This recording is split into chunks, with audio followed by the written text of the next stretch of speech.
It's 4:15 in the morning. The world is still wrapped in that heavy indigo silence, the kind of quiet that feels like it's pressing against your chest.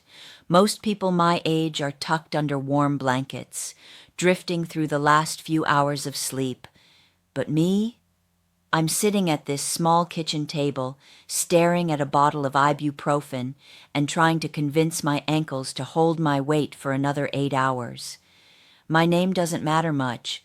What matters is that in 45 minutes, I have to clock in at the warehouse down the road, where I'll spend the day scanning barcodes and pulling items off shelves, walking miles of polished concrete that doesn't care how much my hips ache. I'm 78 years old. This wasn't the story I wrote for myself. If you'd asked me 30 years ago where I'd be today, I would have told you about a porch swing, about wood carving, about traveling to see the coast, or just waking up at 10 a.m. because I finally could. I thought I was building a life that ended in a soft landing. Instead, I'm bracing myself for a shift that feels like a mountain I have to climb every single day. And I'm not here because I love the dignity of work. I'm here because I have exactly $42 in my checking account and the rent is due on the 1st. People think you end up like this because you were lazy or reckless, that you must have been a gambler or a spendthrift, but that's the most dangerous lie of all. We weren't poor, we were middle of the road, one of the good families. My spouse, Elias, worked 30 years in a manufacturing plant. We had 2 cars, a modest house with a blue door, and we always brought a dish to the neighborhood potluck. We had a life, we just didn't have a plan. And if I could reach through this recording and grab you by the shoulders, I'd tell you the one word that destroyed my future wasn't greed or waste. It was tomorrow. I spent nearly 5 decades worshiping at the altar of tomorrow. I'll start the retirement fund tomorrow.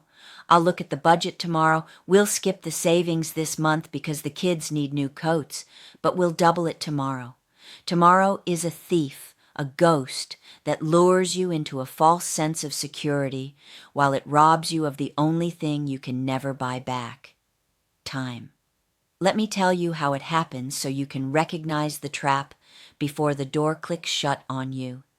It starts small when you're young and feel invincible, when retirement is some distant foggy concept meant for old people, and you look at your paycheck and see all the things you need now: fixing the transmission, taking a weekend trip, telling yourself you have 40 years to catch up, and that $20 a week won't matter.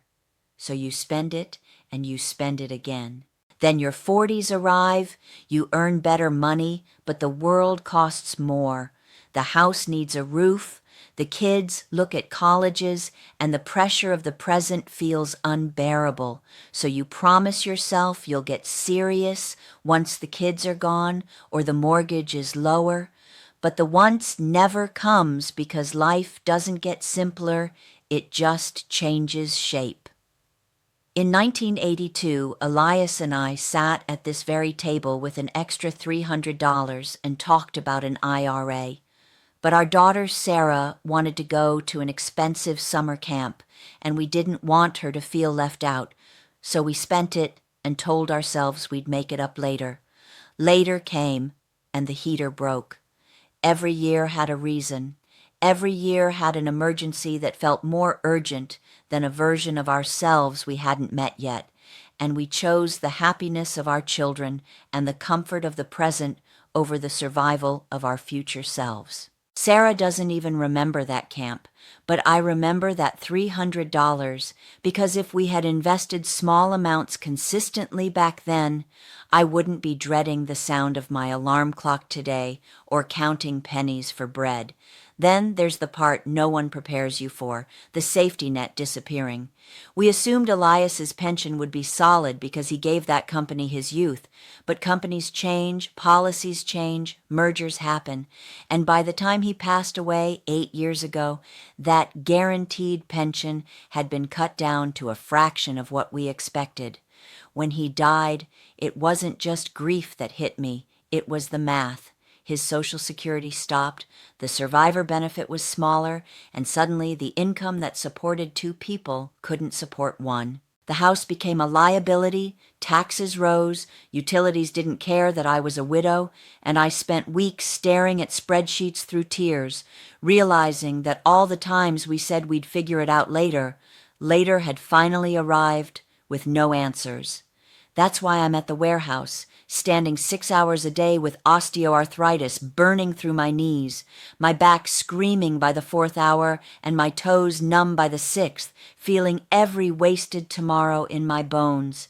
The worst part isn't the pain, though. It's the looks from the young people, 22, 25, buzzing with energy, who glance at me with pity and fear, not realizing they're looking at their own future.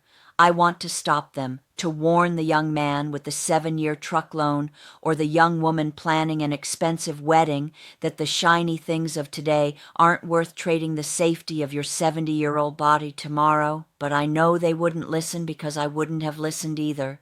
When you're young, you believe in endless laters, in always being able to work harder and move faster, but the body has a deadline, the mind gets tired, and the world does not soften for an old person with an empty pocket. If you're listening, and you're still in the middle of your story, you have a gift I would give anything to reclaim: time. It doesn't matter if it's $50 a month or 20. You have to stop treating your future self like a stranger, because that person is you, just more fragile and more in need of protection. Spending every dime today is stealing from the older version of yourself, choosing a little more comfort now in exchange for a lot more suffering later. And please understand this: your children do not need the best of everything.